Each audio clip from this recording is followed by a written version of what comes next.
I'm Dustin Grinnell, and this is Curiously. Think about a time when you first met someone you now care about or even love. You probably picked up on something when you first met. There was a spark, a resonance, a recognition. What if when you met this person some information was acknowledged and exchanged? Something subtle and intuitive, beyond your conscious awareness. What kind of information are we talking about here? Where is it? A higher dimension? And who or what is receiving this information? Is it our brains, our bodies, our feelings? What happens after someone you love passes away? You still love them, don't you? Some information is still present. You can't explain it, but you can feel it. When I talked with Jeanne Mayell on the podcast last summer, we discussed intuition, how she came into her intuitive powers, and how you might come into your own. To end season 1, I decided to invite her back to dive deeper into this fascinating material. In fact, it was Jeanne who suggested that we meet again to talk about the, quote, mechanism of intuition, which she felt she hadn't fully addressed in our first episode. What does she think drives the process of intuition? A phenomenon called quantum entanglement. It's the phenomenon, she wrote in an email, that tells us that we are connected by a force that means we are not separate. The second idea that she thought we should explore further was love, which she called the battery power within us that makes separation disappear. Since that exchange, I couldn't stop thinking about quantum entanglement as the possible, quote, mechanism of intuition. For me, entanglement was beautifully dramatized in the movie Interstellar, which Jeanne and I talk about extensively in this conversation. In one important scene, 3 scientists are trying to decide which of 2 possible Earth-like planets they should use their limited power and resources to visit. They can only visit one planet, and the fate of the human species hangs in the balance. 2 astronauts have already landed on these planets, and they've sent data up to these 3 scientists, indicating that both planets could likely sustain human life. The data is a bit stronger for one planet inhabited by Dr. Mann, but one astronaut, played by Anne Hathaway, is drawn to the other planet, inhabited by Dr. Edmonds. Why is she drawn to this planet? She was in love with Dr. Edmonds and missed him and was excited about the possibility of potentially seeing him again. She speculates that perhaps this love, which was drawing her to Edmonds' planet, was a kind of information, a potential artifact of a higher dimension that we can't consciously perceive, which was telling her that she should choose this planet over the other. She admits this reasoning isn't entirely rational from a scientific perspective, and it isn't objective either, but she trusts it. Let's listen to the scene. You once said that Dr. Mann was the best of us. He's remarkable, and we're only here because of him. And yet here he is. He's on the ground, and he's sending a very unambiguous message telling us to come to his planet. Granted, but Edmund's data is more promising. We should vote. Well, if we're going to vote, there's something you should know. Brand, he has a right to know. That has nothing to do with it. What does? She's in love with Wolf Edmonds. Is that true? Yes. And that makes me want to follow my heart.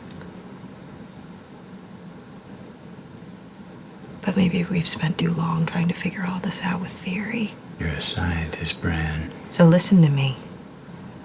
When I say that love isn't something we invented, it's observable, powerful.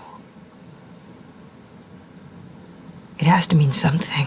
Love has meaning, yes. Social utility, social bonding, child rearing. We love people who have died. Where's the social utility in that? None. Maybe it means something more, something we can't yet understand. Maybe it's some evidence, some artifact of a higher dimension that we can't consciously perceive. I'm drawn across the universe to someone I haven't seen in a decade, who I know is probably dead. Love is the one thing we're capable of perceiving that transcends dimensions of time and space. maybe we should trust that, even if we can't understand it yet. So, is it possible that love could be information, a form of data? To answer these questions, we need to learn about quantum entanglement, how it might drive the intuitive process, and more. To do that, I welcome you to my conversation with Jeanne Mayell. Jeanne Mayell, welcome to the podcast.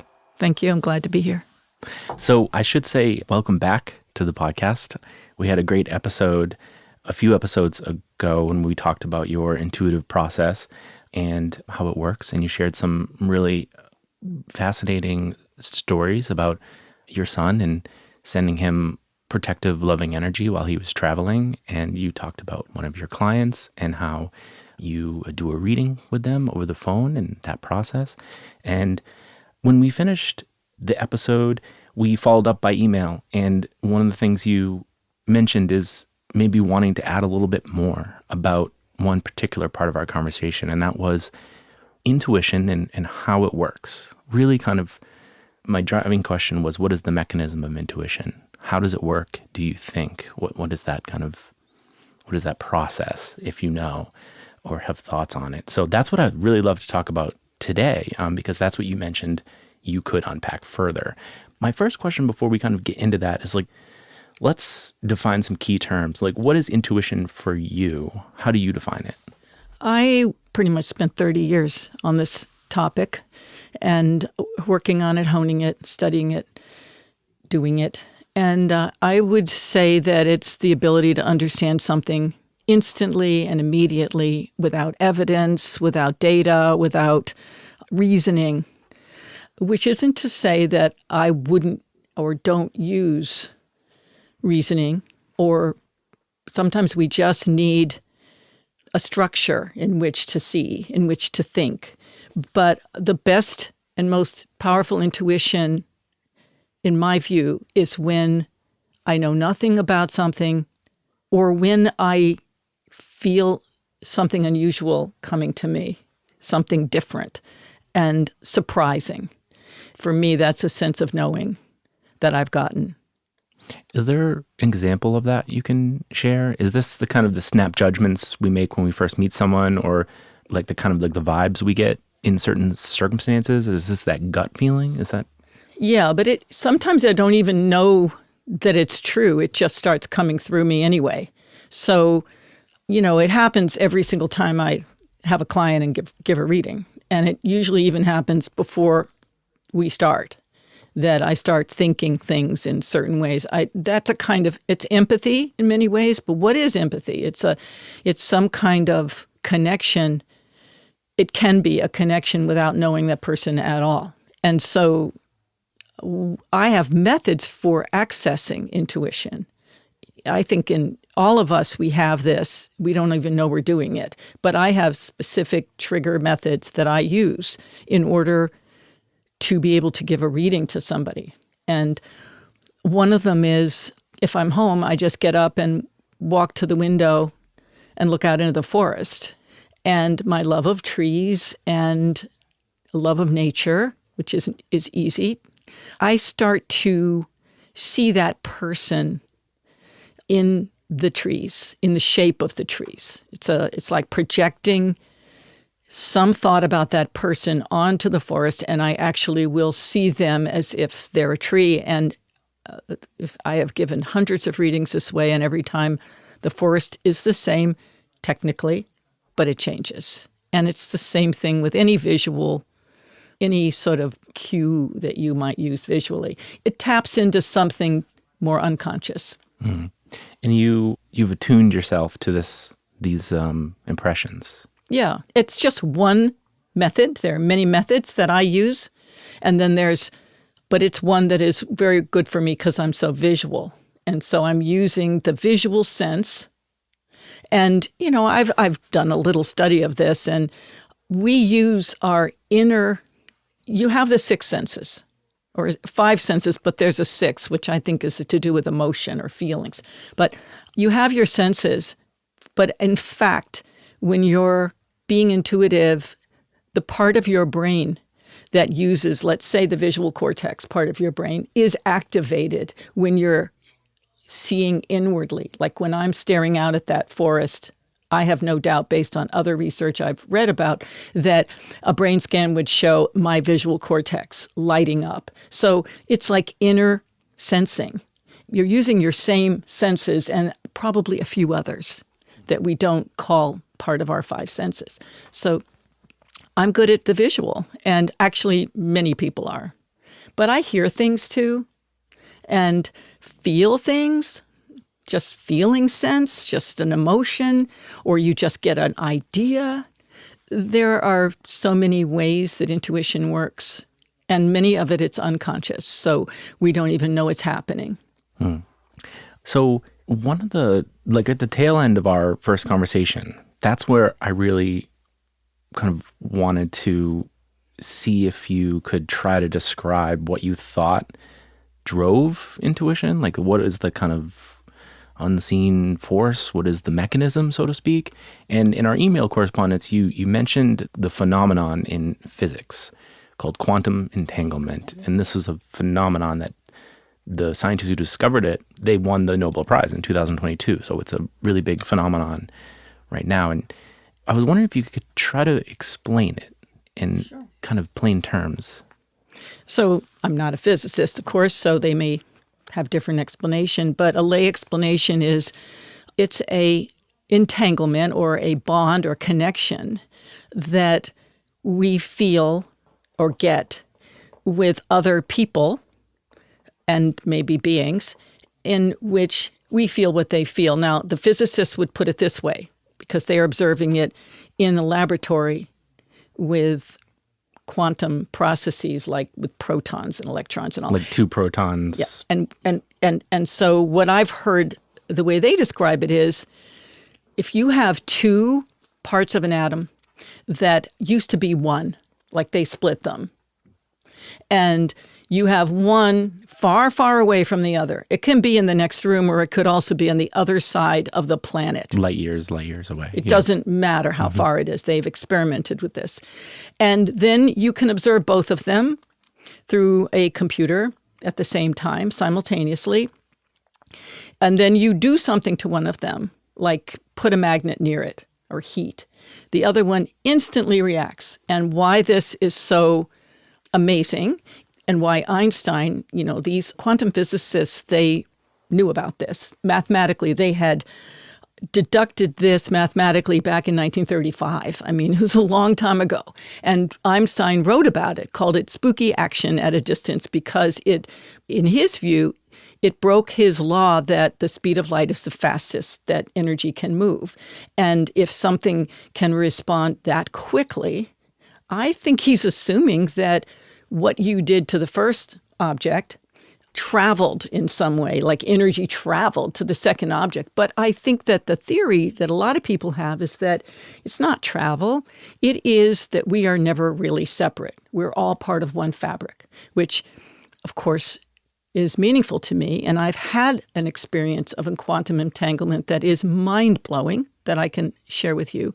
I would say, though, that I think it's at work in all of this intuitive stuff that we do. And I can tell you how I know that. Yeah, please share what you think. Well, first of all, my one experience of quantum entanglement that jumps out at me, I've had many, but this one really jumps out at me, was when I was on a silent retreat a number of years ago in Western Massachusetts, and you go to bed really early, or you nap during the day. I think I'd gone to bed early. And I was suddenly awakened.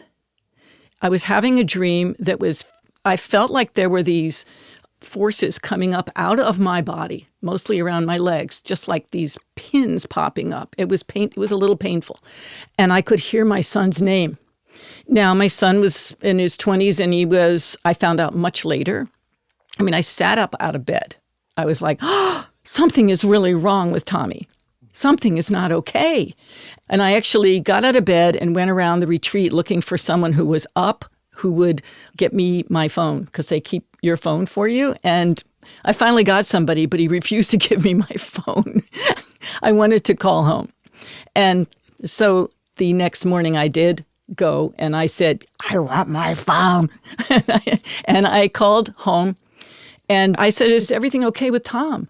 And my husband said, he's fine. There's no. Well, my husband was lying. It turns out that the night before, when I was having this entangled feeling, Tom had been bicycling in traffic in the city, and somebody opened a car door, and he was thrown into traffic and hit by a car and then tossed on the sidewalk and went into shock, and an ambulance came, and they gave him oxygen, and they said, you're okay. So he had a shock response, and I experienced his shock response. And the reason my husband didn't want to tell me about it is he knew I was on retreat, and he knew Tom was okay now, the next day. So, let it go. Well, I couldn't let go of it. I just knew something had happened anyway. And eventually when I got home from the retreat, my husband confessed that it had really happened. That's a real acute and obvious case of entanglement. And in the scientific experiments that they do on entanglement with people, where they're trying to figure out if people really can feel each other across time and space, they use what are called bonded pairs. And they discover that people who are highly bonded, like couples, siblings, parents and children, have the strongest ability. The force is very strong when you're bonded. And I believe it exists because I've had experiences of it with all of us, all people. How does a couple, or you and your son, how did you get entangled? Well, first of all, he was part of my body. Came from you. Yeah, that makes sense. He split apart from my body, and that's very strong. And I have a daughter, and I feel things for her too, but this was very acute. She hasn't been in any car accidents. Can I ask a really specific question? So when you woke up out of bed and your son had his accident, were you able to kind of confirm the timing? I want to ask, was it instantaneous? Versus did your son say it happened at 7:59 and you woke up at 7:59? I think that would be really interesting. Versus, and I've tried. I don't know. I didn't try hard enough about it. I don't know exactly. It was close in time. It was within a few hours, but I don't know. I got the impression that it happened actually a little bit after. And interesting about that, which is in experiments that they've done with brain scans and bonded pairs, sometimes the receiver, which is in that case, I was a receiver, their brain scan shows a leap in their nervous system before the event happens. And what they do with bonded pairs is they have one person in a room who's the sender, and they'll shock that person, but not in any dangerous way. Like it'll be in a pitch black room and they'll turn on the lights or make a loud sound. And there's a famous case where they thrust somebody's hand into freezing cold water and the other person was like that. And their nervous system actually leapt up and they didn't know what was going to happen or what to expect.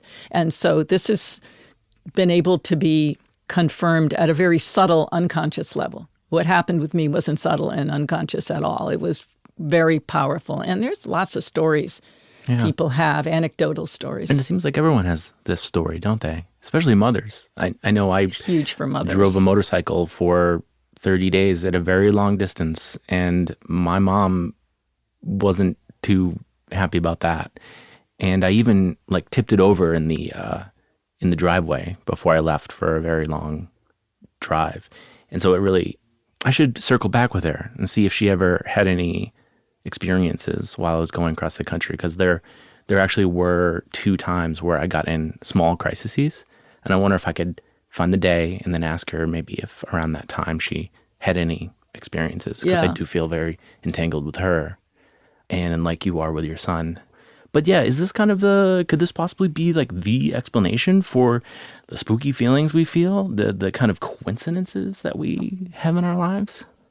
Yes, and it's a good explanation. Now, I was giving readings and having incredibly powerful experiences with clients and others for 20 years before I learned about quantum entanglement.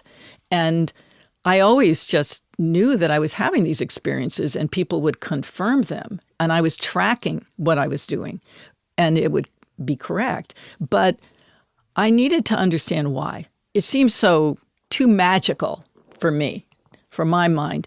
When I found out about quantum entanglement, I was like, oh, now I understand.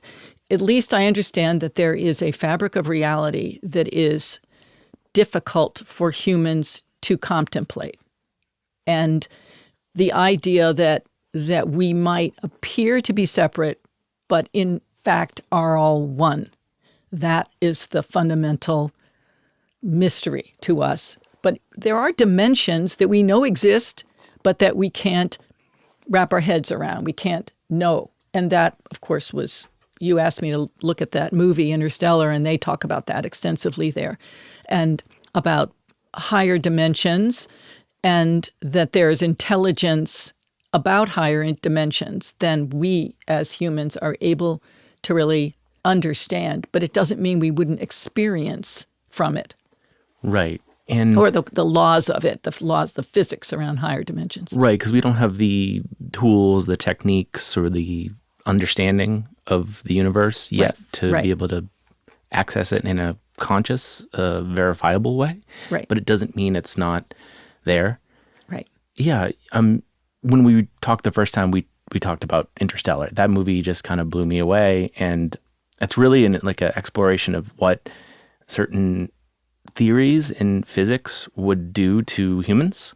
For example, like interstellar time travel, and what time dilation would feel like when someone next to something with a large gravitational pull would experience 1 hour, but they would have a slower time relative to someone on Earth, and they'd experience 7 years and things. Right. Einstein's theory of relativity, and it's and I've looked at it closely too, as best as my mind can with physics, and it's very real and it's true that time is relative with speed.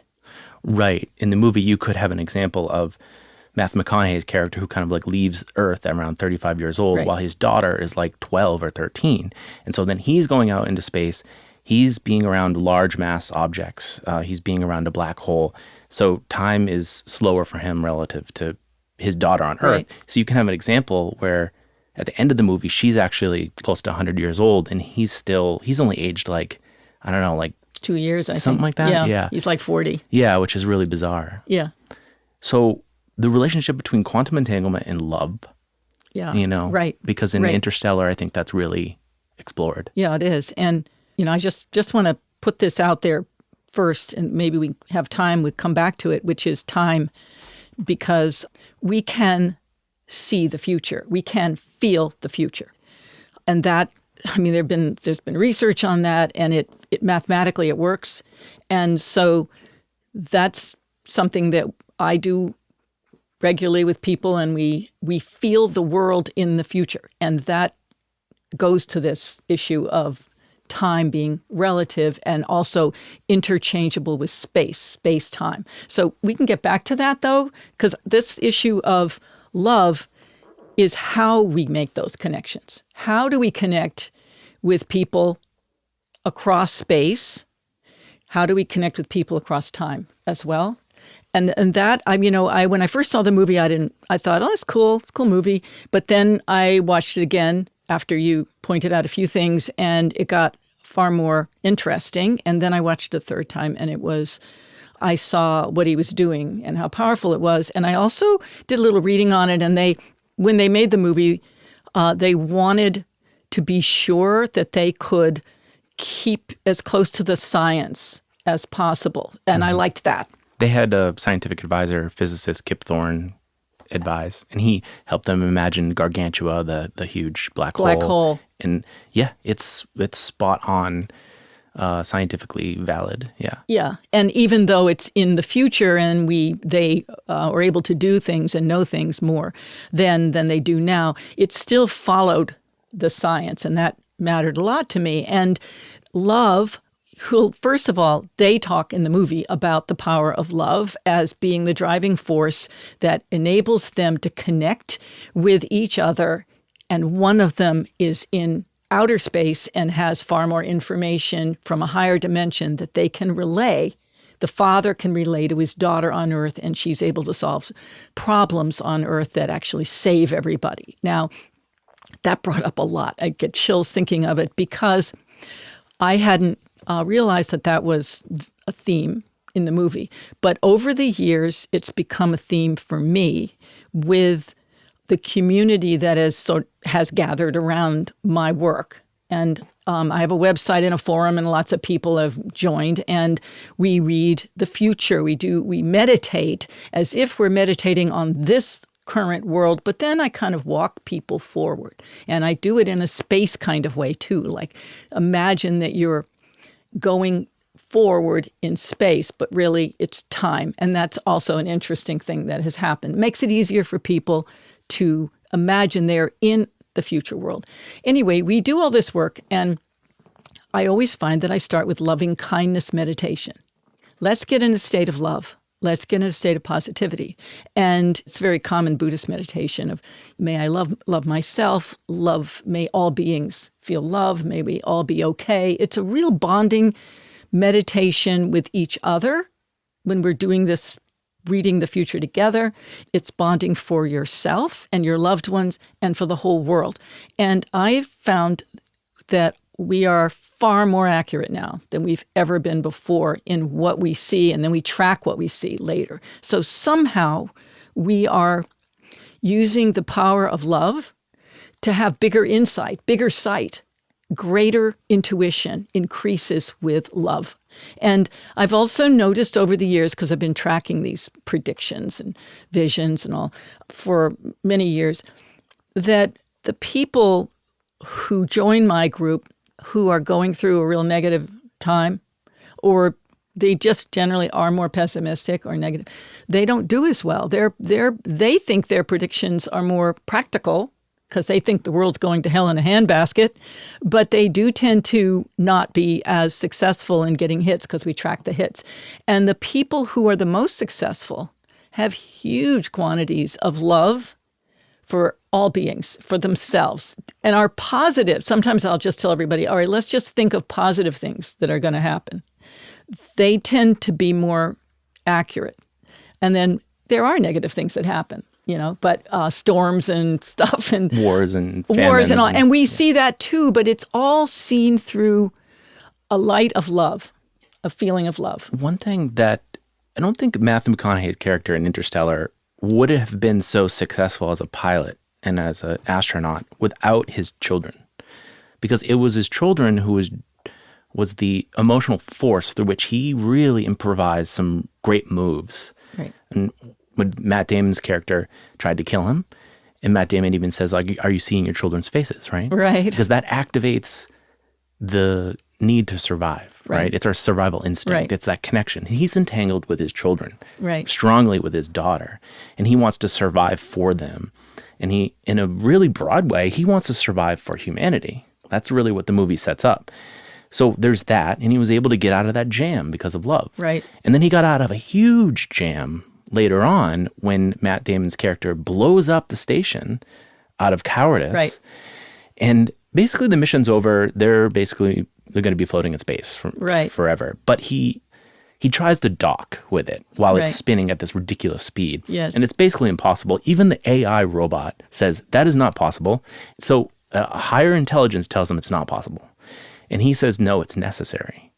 Right? Yes. And he did it because he needs to get back to see his kids. Right. He needs to save. It's love that was able for him to do something literally that was impossible by a robot's estimation. It's like, recently I was reading about a man who lifted a car off a woman.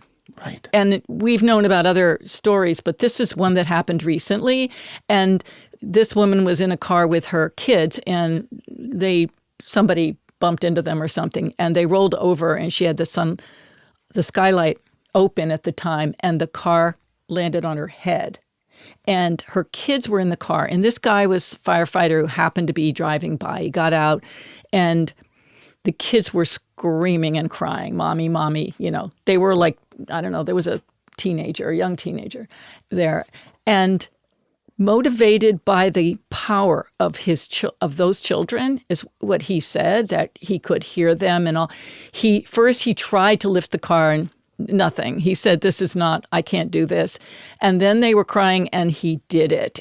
And I know that feeling of, right? This is overwhelming. Well, that feeling emotion. of you've got to reach your highest strength because you're trying to save someone you love, or you're doing it in the name of love, which is what he was. He was empathic. He felt their love, and he was, and it was in the movie, of course, because even though the movie's fiction, we know that people are able to summon superhuman strength and knowledge when they are motivated to save their own loved ones.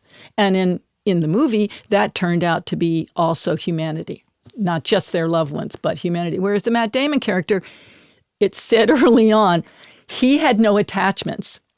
The first crew that went out to explore a place where we could all live safely deliberately were chosen because they had no attachments. And that was a problem for those people. They all died. And whereas it was that power of love, there's one quote in the movie that really, really got me. It's when the young woman character, Amelia Brand, and of course her name, Amelia, means love, by the way. Wow. Right? And I know, I think the writers used everything to... Well, Christopher Nolan's famous for just being totally obsessed for multiple years on a project. And he just went all in on everything. So Everything he did, yeah. Amelia, ami, j'aime, is the French word for love. Anyway, she's the one who said, let's pick the planet where there's a man I love. Correct. Who went there. I haven't seen him in 10 years. He's probably dead, but I feel that. And she's a scientist, and she says, I love this. She says, maybe love means something more, something we can't understand, some evidence, some artifact of a higher dimension that we can't consciously perceive. And then she says, I'm drawn across the universe to someone I haven't seen in a decade who's probably dead. Love is the one thing that transcends dimensions of time and space. Again, entanglement. They're entangled. Yeah. Maybe we should trust that even if we can't understand it, the tiniest possibility of seeing him again excites me. It doesn't mean I'm wrong. And Matthew McConaughey says in response, honestly, it could mean you're wrong. Right. Because you know what he's doing? He's being objective. He's being scientific and rational. And she's admitting that it's a sort of an irrational stance. But she's saying that it doesn't, I know it is, but I trust it anyways. She's saying, in a sense, that she knows the science, but she says, love is helping me to see more, to see something at a higher dimension. Whereas this guy, man, who has no attachments, who was a great scientist, and notice his name, Man. He's like given the name of just feet of clay, the guy down here, the sum total of what we know in science is what he represents. And he turned out to be lying to them. He was transmitting false data about the planet he was on because he wasn't working from love. If he had been, that wouldn't have happened. He was working from, he wanted to save himself. And he said for years, I didn't push that button. Right. But I know. He was a good guy. He was a good guy until he wasn't. Exactly. But he could only want to save himself because he didn't have anybody on Earth to save. And so it was the connection with other people, with love, that allowed them to transcend the bounds of space and time. And it is fiction, but it's based in something I've observed over and over again. And in the group of people that have come to my community, in a sense, who have been working with, we meditate every week together. Anyone's invited in. It's open to the public. But that we do a loving kindness meditation. We send love to the world, and we send healing to people and to various types of people and to the world, and now, even more to the whole planet.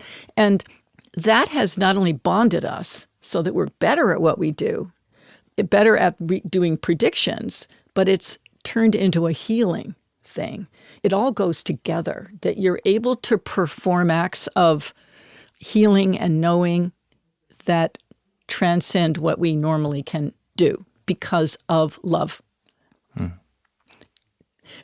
The other thing that's interesting is in the movie, I noticed the great moment was when the Matthew McConaughey character, Cooper, was able to transmit the data to his daughter that gave her information. She's a physicist, and to give her information that they just don't have on Earth. Basically like solving quantum, the theory of everything. Yeah.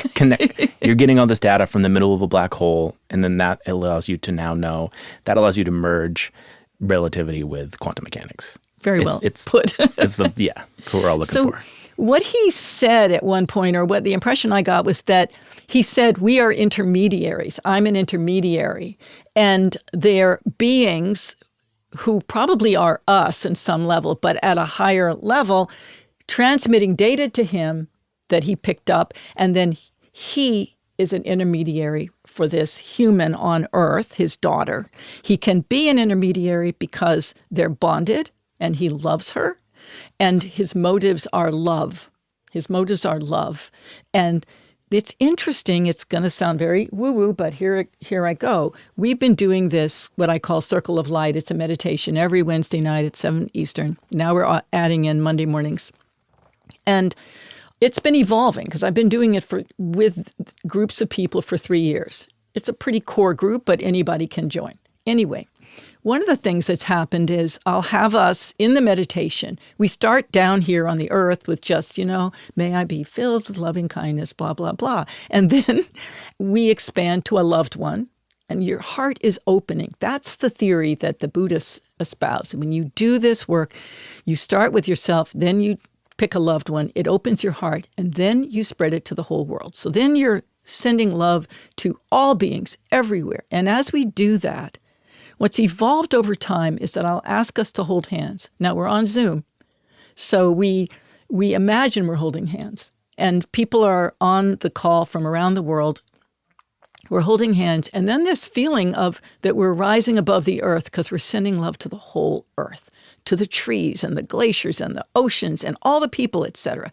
And we're rised above the earth. And I started getting, at least a year ago, I started feeling that there were angels or beings above us who were way out there in space, and they couldn't as easily connect to individuals on the planet as they could if we were in this state of love and we had kind of floated up there with love for everyone. And so they would send light to us. This is all in my imagination, granted, but they would send light to us. This is what I was seeing. We would be filling with love and healing for ourselves. And then we would turn and pass that on to the earth, right? We get very nice responses from people who we've named, who are suffering or sick. There's probably not too many ways to prove what we're doing is right, is working, but I can just say that it feels right. And these people who I work with are level-headed, well-educated people, and they really see it. And the one last thing is that we have one superstar among us who is very good at seeing the future. She doesn't give readings to people, but she is just loaded with light. She is loaded with love and light and loves this world. And she tends to see things that she posts that are so accurate that everybody's just like, tell us more, tell us more. Anyway, it's a lot Let me ask you. So think about Dr. Mann's character. What would you tell him that he needs to work on? We know what he's missing. We know he's missing attachments. He's not Matthew McConaughey. He doesn't have children. He doesn't have that kind of concrete love for humans. What is he missing? Because I feel like there's more Dr. Manns in the world than there are McConaugheys or Brands. And so what's gone? I would want him to, my own approach to this problem is I would meditate with him and start with a meditation where you feel your own self and your senses and get you in a state of connecting, not with your ticker tape mind, intellect, but with your physical senses. And then I would move into the Buddhist loving kindness. And there's a term, it's called metta. It's an ancient word that in Pali, the original language of the Buddhists that wasn't written down, but what I have is an American translation of it. May I be filled with loving kindness. May I be held in loving kindness. And I would have him do that every day. And what would likely happen to somebody like that who's so disconnected is, you start with yourself, then you bring in some people you really, really love, and then you expand to others. And after a while, if you're focusing as you do it, people are going to start to remember their parents, their siblings, their children. They're going to, even somebody like Man, who's been away for 10 years, would start to recall the attachments that he really does have, because we are all attached with each other. We are connected. It's funny because the way I met you, I think is very, what I would, before, getting this vocabulary of entanglement, I would just call it sort of random, because I was actually just driving through your area with someone I was dating at the time, and we just thought it would be interesting to see a psychic, and we Googled that in your town, and we found you, and we called you, and you gave us readings that day, and then I think we did a second reading like a year later or something, and then we did a podcast, and now you're here again, and it's like, are we entangled? Oh yeah, and that first random occurrence where you picked my name and came see me, I would say is definitely not random, in my view. And again, people can challenge that who don't believe in this, but energy is mysterious to us, and attraction, magnetism. And if I were to say, well, what is it about it that wasn't random? I would say your desire to find answers in new ways. I mean, your read to me is a very positive person who's open to new possibilities. And it feels like you're motivated by love. You were in a relationship. And if you had been alone, though, I think it could have happened because you inwardly have a relationship or an intention to have love, to have more knowledge and to break new boundaries, right? Yeah, new ground. Yes. I mean, there's a psychologist, Sonia Lyubomirsky, who wrote a book on positive psychology where she basically points out that optimism or positivity causes us to open more doors or push open more doors, to do more, and that negativity or pessimism causes us to shrink back. And so you're much more likely to reach beyond what you already know, which is what you were doing. And what is your goal? I mean, your goal is to help people. It's to learn new ways of healing and to do more. And you're clearly that kind of person. And so that's what I think brought you to me, because on my end, I made a goal years ago, and I kept getting it stronger, kept coming through stronger and stronger in me, that I only wanted people to come and see me who wanted to expand themselves in a positive way, who wanted to evolve. Evolve is the new word that I've been using a lot lately. I ask for myself, please help me evolve, whatever it takes. Intention is a kind of entanglement with love, with yourself in a way, a desire to go higher. And whoever out there can help us, maybe it's our ancestors, maybe it's beings from beyond. But when we ask to evolve or for anything, to go higher, to be better in some way, I think we bring them in and they help us. And we don't even know it, but they're helping us. Like we get ideas. Oh, I think I'll look up that, Google that thing, and I think I'll pick that person. There were probably plenty of people when you Googled who showed up, and I don't even advertise anymore, so it's just kind of interesting. One thing I love about your work and explanations, it's sort of devoid of all possibility of quote unquote like new age thinking, and yet it still sort of is in a way. It's just more grounded in scientific understanding and rationality. And personally, I think in my 20s I was more interested in sort of law of attraction and these types of understandings and more metaphysical things. And then maybe in like my mid-30s, I went kind of through a period of like thinking it's crap, and I sort of like discounted it. But I feel like I'm kind of like circling back to it now with a little bit more of like being more confident about the foundation on which I'm thinking about these things. Because in a way, like, yeah, you're talking about if you have this intention it is kind of a force, isn't it? It's a force that opens up things for you. And this is the power of having dreams. I think of intention as taking like a anchor and throwing it into space, into the future, like as if you're on a rowboat and you take the anchor from the rowboat and fling it as far as you can. The boat will gradually take you there to where the anchor is. And I think intention does that. It takes you there. And as far as the process of accepting New Age ideas and then rejecting and then revisiting, that's the growth process, right? You bring in something, it's synthesized, and then you fall apart and you rebuild yourself. Your mind, your ideas fall apart and you rebuild them. And so for me, I had a brief period where I was embracing lots of holistic ideas, but I like to figure things out for myself. I don't like to read too much stuff about what people are saying is true out there or talk to too many other intuitives. The people who've come to the community I'm in were fresh. They were intuitive people, but they weren't professionals. Now they're starting to become professionals. And so I really like that I've come upon a lot of this, my ideas alone, because they're fresh.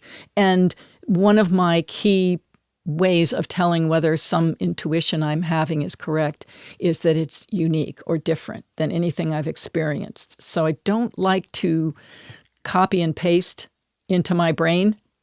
And you can't help but pick up what people feel. Do you favor your direct experience? I favor my direct experience. And for many years, before I even knew about, say, entanglement or any of the research that's been done, I was giving readings and shocked that they were coming true and thinking, how can this be?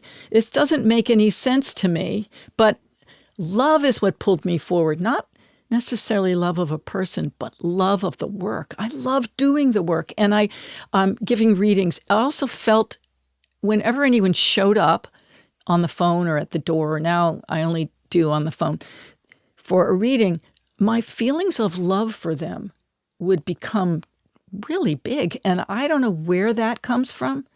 I was going to ask, yeah. Yeah, I don't know. All I know is that for some reason it's like it's an altered state. And I've had that from the very beginning where if somebody says, could you read this? And we've set the time aside and, there's some boundaries so that I'm not just pulled out of my day. But as soon as I pull a card or just look out into the forest, something comes over me that is so loving and beautiful. I tend to think that what's happening is I'm an intermediary, that there are others involved. And sometimes, I don't call myself a medium, but sometimes I see beings there. And like right before you and I started talking and I closed my eyes and I just started filling myself up with loving kindness, I was like, bing, I could see this angel or this light way off appearing. And I thought, okay, time to start. Now we can start because there's something out there that's guiding me and that I can be an intermediary for. And that's another form, I guess, of entanglement as well, when we're trying to stretch ourselves to knowledge that is greater than what we normally have. It feels like everything is better when love is behind it, I mean, yeah. I think of a piece of art, right? Right. You can tell when there's an intense love for the process. And people even say, like, what did you put in your food? I put love in it, It's they cared about it. They were thoughtful. Yes. And when a piece of art or a movie, think about Interstellar, I'm telling you, they were in love with that story. Yes. You just know it. Yes. You sense it. Yeah, there's a movie recently that I saw, Maestro, about Leonard Bernstein. And I watched the movie through those eyes. And Bradley Cooper is just an incredible actor playing Bernstein. He also co-wrote the script and directed it. He's quite a talent. But what he was really good at was showing the intense love and altered state that Bernstein went through when he was conducting. And I remember as a college student And after that, I was really into classical music for a long time. And the only time I would spend money on an LP of classical music was if Leonard Bernstein was conducting it. It was going to be just outstanding. And I didn't understand any of that then, but it's captured in the movie. The man is in an altered state when music is involved. And whatever else you say about him as a person, as a human, which that was all in the movie too, his negativity, his sort of narcissism and all that, and driving his wife and his kid crazy. His love of music is how he reached superhuman heights. And there's a couple of moments. There's one where he's conducting an entire piece in a church. It's Mahler, I think. It isn't his own. And it's just superhuman. He is superhuman, and it's love. It's love. And maybe there's someone guiding him. Certainly, there have been stories about people, composers, and including Mozart, who were just possessed with this music that they would just hear. What's interesting is that, we didn't we used to have the idea of muses, and these muses were gods that came down and kind of assisted and supported our artists, and then we got rid of them, and now artists are sort of on their own. Well, the Greeks were very smart about the muses because they put them into the mythology. Right. And you're right, muses are normally someone who inspires you, someone you adore who inspires you. And just the word inspire is a spiritual root in that word of having something you breathe in that comes from another realm or comes from space, the ether. So it's true. All of these, I think the word intuition might even come somewhat from some old French word that is, again, like inspiration. So what other word? Enthusiasm from the Greek means God within you, spirit within you. And if you are enthusiastic, which is what these musicians certainly were, which is what I have been once I started giving readings and discovering this power, it's a love that is coming into me from who knows where. I think higher beings, I feel it more and more. It pains me to take it to a negative counterpoint because I don't want to, but I feel it, that it's out there. But what if people's spigot is turned off? What if that wall is up and they can't get access to that love? Oh, like Man Dr. in the Man. movie, yeah. It's what do you tell someone, what do you tell yourself if the spigot is off, if you don't have access to the love that seems to drive really extraordinary outcomes? It's an important question, and I've dealt with it so many times. It means you need healing. It means you're not okay. You're suffering, and you need to first figure out what it is that's causing you to be so cynical or negative, and where does it start, or what can you do to regain that openness? And for me, it's I have my moments. It's turn off the news, go for a walk in the woods. The trees are always going to offer something beautiful and kind.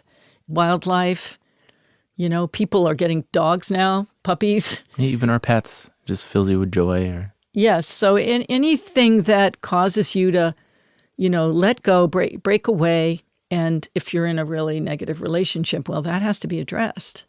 And lots of people become codependent to somebody who's just pulling their energy from them in order to help them. And all of those issues, those phenomena need to be addressed. And then sit back and see where you are. See if you can connect. See if you can connect and get inspired. And some people lose inspiration for what they're doing because it just doesn't serve them anymore. Maybe it goes dead in some way, and that happens to everyone. And so they have to, again, be willing to let go of what they've been working on and take a break. That's what sabbaticals are for. Take a break. That's what vacations are for. And take care of themselves. I think we really are designed for love as long as we're well. What I think is kind of interesting about the ending of Interstellar is that it wasn't obvious throughout the story that Dr. Brand, Anne Hathaway's character, and Cooper, Matthew McConaughey's character, were entangled. They became entangled. We have a sense at the end of that movie that they will fall in love and live on Edward's planet and literally start a new population of humans there. I think they became entangled throughout the story. And you even see at the end of the movie when Matthew McConaughey is in the black hole, he's in the kind of cube within a cube thing. Right before he gets kind of ejected out of it, he helped his daughter, and then right before he gets ejected out of it, there's almost like this moment of like light, almost like it's heaven or something. And that's when he pushes on the space. And that's when earlier in the movie, Anne Hathaway sees the ghost. She sees the hand come and she makes contact with it. And then I think that that's when they became entangled. Like, I think then he's injected out and then he gets discovered by humans and he meets his daughter and all the rest. But I think that's what made him realize that he needed to not stay with Earth beings anymore. He needed to go back out into space and go reconnect with Anne Hathaway because they're entangled and that love is pulling him. Yeah. They had things happen with each other during their flight together. They had suffered through some huge disappointments. It's funny because when people ask me, how can I meet somebody? How can I find love? I'm always saying, go volunteer somewhere and get involved in situations where there's difficulty. And you may this way find some people or a person who you've suffered through thick and thin with, and that can create a bond because you start to see the whole person. You bond in all ways, not just because they're attractive, physically good looking, or not just because they're rich or because they went to the same college. It's much more whole when you do things together. So those two people in the spaceship, first of all, they suffered horribly together. They lost their whole crew. Yeah. She wanted to go to this one planet, which turned out to be the correct choice. And he said no, because they were voting. She got really mad at him for that too. Oh yeah. She said, you going to be as objective when it's your kids? Yeah. They were fighting and she suffered a horrible disappointment because she didn't get to go where she wanted. And then they also had a situation where she delayed while they were down on the first planet and disobeyed him and delayed, and it caused really bad problems. They actually lost a crew person and they lost 27 years. And so they went through all this together and they nearly all died together, and he saved them. And so, he disappointed her, she disappointed him. And then there was a moment right before they parted where they had their little space helmets on, which, again, everything is symbolic in this movie and beautifully done. They're still separated in some way by this plastic glass, but they clink their heads together. And you can see that there is the beginning of, it's like a hug or a kiss that would happen in a movie, but it isn't quite because they've got those helmets on. So you know what I really loved about that too is at the very end, and I actually only caught this when I recently watched it, is that I don't think she knew. So Dr. Brand's on Edward's planet. I don't think she knew she could breathe air. I don't think she knew that. And she took her helmet off. I think she took it off and she was like, all or none. She's like, if I die because this isn't breathable air, I die. Because I'm alone anyways. But if I take it off, that means something. It's like faith, And I think that was, to me, such an act of faith. Yes. Yes. Yeah, I missed that. That's really cool. I'll go back and look again. And then she walks down to the kind of well-lit colony, and then bang, it's over. And we know that Matthew McConaughey is on his way to her. Yeah, I know.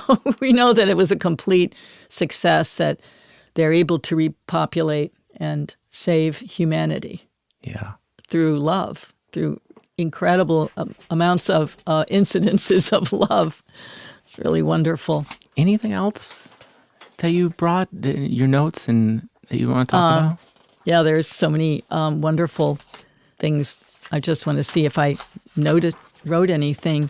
I feel like we are, as humanity, we are all entangled. And we're not only entangled with all of each other, After all, we all started out as one 200,000 years ago or before, way before, as single-celled creatures floating in for millions of years, You could floating almost around. call that like a mother cell, just like your son came from your body. Yeah. And it includes the trees and the earth and the all of the earth and the oceans and everything. So if we wish to wake up to it, we are entangled with all beings, basically. It's just that the people of our immediate families, they're going to speak the loudest to us. That bond is so strong, it can knock you over. It can wake you up. If you reach for that bond with all of beings, all of the earth, you'll find it. And that's what we do at the Circle of Light. That's what I do every week when I guide people who come, is we connect and reach for the bond with all beings, with everything. And I think it's the most natural state. It's like returning to our natural state of wholeness as opposed to separateness.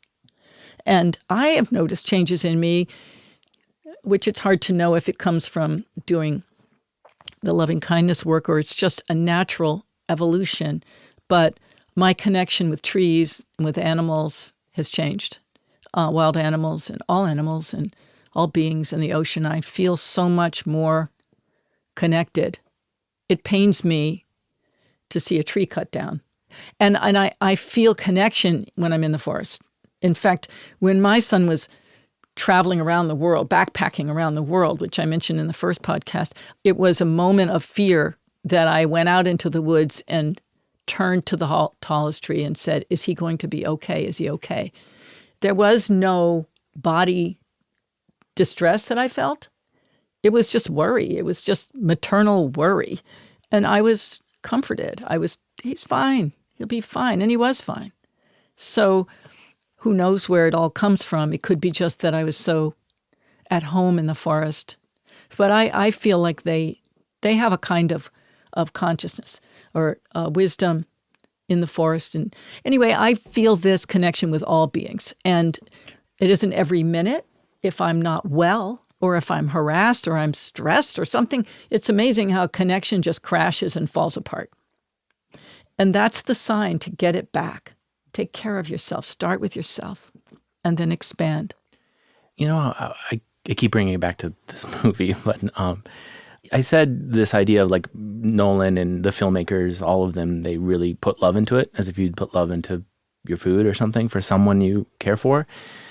I almost think of it as, you know, that piece of art, cinema, it's like a love letter to humanity, I think, because what it's saying is like, all right, we don't have the tools, technologies, techniques, understanding of the universe to really like prove out quantum entanglement, but I can pretty much, in my gut as a filmmaker, tell you that it's real. You know it's real, but I'm sorry, we just don't have the tool yet. So what I'm going to do is I'm going to make a piece of art about it. You're going to sit in it, and it's going to raise your consciousness about the possibility of things being out in the universe that you can't see. They're invisible, but they're there. We're just not there yet as a species. We don't have the tools yet or the understanding yet. But here's something for you. It's almost like a proof in a way. In other words, art stretches our knowledge, and it's true in all through history, that art stretches our knowledge. Imagination feeds art, and imagination is like a intuition and a reading. And artists see things. I mean, certainly the internet was never ever seen by any psychics or any regular kind of people engaged in regular activities, except that it was seen in the short story Fahrenheit 451. Ray Bradbury saw television. And then I think television had happened. It had just happened. And it was 1951 or so. And then from there, he saw the internet. He saw interactive screens, giant screens in people's homes, and how that medium was used by negative, nefarious means to control whole populations. And that was from fiction. That was from his imagination. And, you know, The Jungle was a book written by Upton St. Clair in 1903 in which he wrote a fictional account about depravity, in the meat packing plants of America. But it was a story, and it completely swept the world, the U.S., and the Congress revamped meat inspection and also to make meat plants safer for people. I mean, it's interesting how I was thinking about this while I was watching Interstellar, how love, which is what happens when you see a really great work of art. If you're conceiving a great work of art, there is some kind of imagination, worldly love that flows through you. And that's where knowledge comes from. And if you're receiving that work of art, it gets to you. It affects you. You feel it. So, I mean, years ago when I was a freshman, I started out as a freshman at UMass. I was a lit major. I had to declare a major. And I was really interested in psychology. And actually, I think I started out not as a lit major, but as a psych major.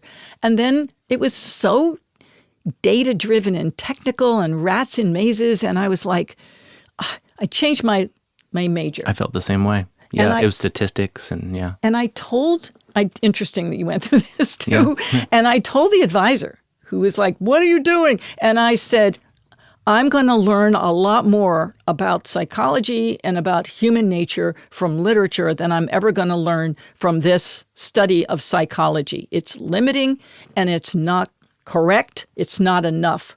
And for an 18-year-old, I guess somehow I had that. Yeah. And that knowledge. And I agree with it still today. That's why we're talking, because it's narrow. Yeah. It's narrow. And there's a lot more going on. And I'm sorry you can't pick it up in the lab. Exactly. And art does that, and art expands. And people get it. They may not believe it, but they get that art is giving them something, and that's why they go and look at it. It isn't just a pretty picture or a nice sounding piece of music. It isn't always beautiful. If it's true, certainly Picasso's great mural of war that is now in Spain. It used to be in New York, and I used to look at it when I lived there.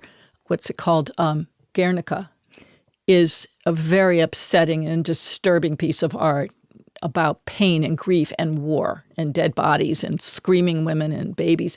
And yet it is so good. It's so beautiful because it's true. And so you can fall in love with truth. It doesn't have to all be positive or lovely. And if you can express truth, then it's intrinsically connected with love. And then it's beautiful, and we're in love with it. So art does that. Good art does that. Yeah, I pulled a quote from Stephen King. Oh, yeah. And he said, stories are found things like fossils on the ground. Stories are relics, part of an undiscovered pre-existing world. And I think that's someone talking who can get really deep and can go really, really deep and get access. And whether it's love that's driving him, it could be, but it's like he sees the story full and complete. And he's like just digging around like a fossil, like a paleontologist would like brush away dirt or something, you know? Yeah, he's written some great stuff, including he wrote a book on writing, which yeah, it's one of my favorites. Book. Yeah. And Elizabeth Gilbert wrote Big Magic. Yeah, I read that. Which is also about creative and process. She has a famous TED Talk as well about the muses, and you should check it out. I haven't seen that. Yeah. But she, just like Stephen King, I don't know who came first or whether one got it from the other, but I suspect they got it separately. And she talks about how, just like this, that a work of fiction or a story is like a thing. It's an entity floating around almost, and that it will come to you. And you act on it. And if you don't act on it, it can go away. Yeah. It can leave you. And also, one artist can hand it to another artist. Mm-hmm. She talks about that too. Yeah, I love that. I think it's true. Yeah. And how do you know that it's visiting you? I'm going to say enthusiasm, excitement. Yes. You can't stop thinking about anything else. That's right. It just kind of gets its teeth in you. And it says, I'm not going to let you go. This one, I'm going to keep coming back until you act on it. Yeah. Which is also totally separately, I've arrived at over the years, how intuition, how you know when something you're intuiting is worthy of of your attention. Worthy of years in some cases. It keeps on beating in you. It keeps appearing and reappearing. And I tell that to students, and just pay attention. Don't push things out of your mind just because some naysayer you grew up with tells you, oh, that's bull. Yeah. Amen. That's not. Yeah. Just go with that feeling. And I've done that so many times in my life. And when I do that, because I am kind of sort of willful, do what I want to do, it's paid off. And if I stop feeling those feeling of enthusiasm, I know about something I work on, I know it's time to take a break and reconfigure and see, and sometimes just doing nothing for a while, or what seems like nothing, cleaning the house, doing dishes. Idle. Yeah. Yeah. Taking on other projects actually frees your mind, and then a new vision comes or a new desire comes in your work. And that's how people can, if they want to be happy in their work, if they want to do something that is going to bear out over time, then they should listen to those enthusiasms, those moments, those feelings. To me, they're coming from the future. They're coming from this ever-changing world. And so watch out for decisions that you make that are really probably anachronistic. They're old. They're based on the past because you think, I should. No, go with what drives you and what excites you.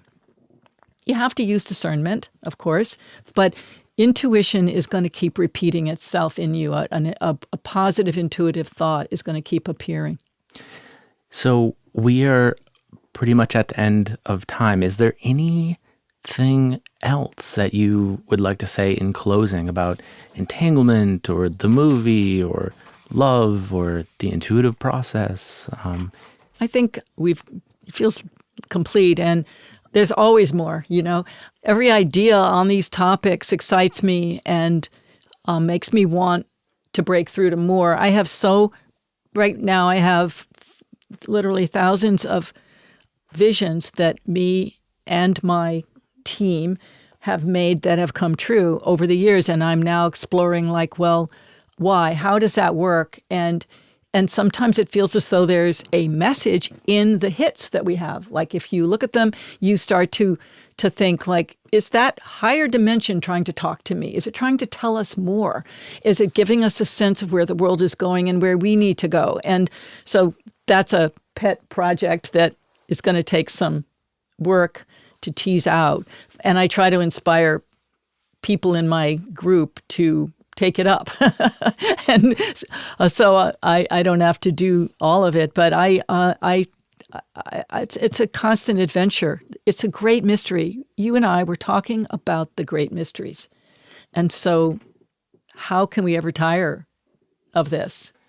It's infinite, You learn about entanglement now that, releases something and new questions come up. And yeah, it's sort of in Interstellar, Matthew McConaughey talks about humans being explorers by nature. And I think we're explorers of the human spirit and, trying to figure out the great mysteries of human life. And we have to allow ourselves to use our imaginations to ponder what if this is true. And we have to allow ourselves to feel we know things as well, even when other people roll their eyes. We have to not be held back by disbeliefs, cynicism. It's not productive. And just to circle back to what you said, it's like if you are in that state, you said you're in need of healing. You're in need of healing. And that's really huge, and that healing could come through a walk in the woods or being with a loved one or through love. Through love. Love gets you through that so that we don't become Dr. Man. We become more like We don't stay stuck down here with feet of clay. We get to expand and stretch. And I believe that love and trusting positive visions and trusting what we're hearing over and over again inside our gut and ourself is a really important tune to follow. And that fiction and art have answers for us that science might not have discovered yet. Totally. Well, thanks for You're welcome. It's fun. Thank you. Awesome conversation. It's just, affirming and illuminating. It's just positive too. And thanks for watching Interstellar for 3 times. And if it's positive like that, there's something true about it. You know that truth is beauty, beauty is truth. That's all you need to know. Keats, Ode to a Grecian Urn. Keats only lived 27 or 8 years, the poet. And what genius and what an offering, because that really, in some ways, summarizes everything we've been talking about. Well, I think we'll leave it at there. All righty. Thank you, Jeanne. Thanks for listening to this episode of Curiously. I hope you enjoyed this conversation with Jeanne Mayell. If you're enjoying this podcast, please consider leaving a review. They encourage people to listen and help attract great guests. If you like what you've been hearing and would like to sponsor the podcast, please consider supporting me on my Patreon account. Thanks again for listening, and stay tuned for more conversations with people I meet along the way.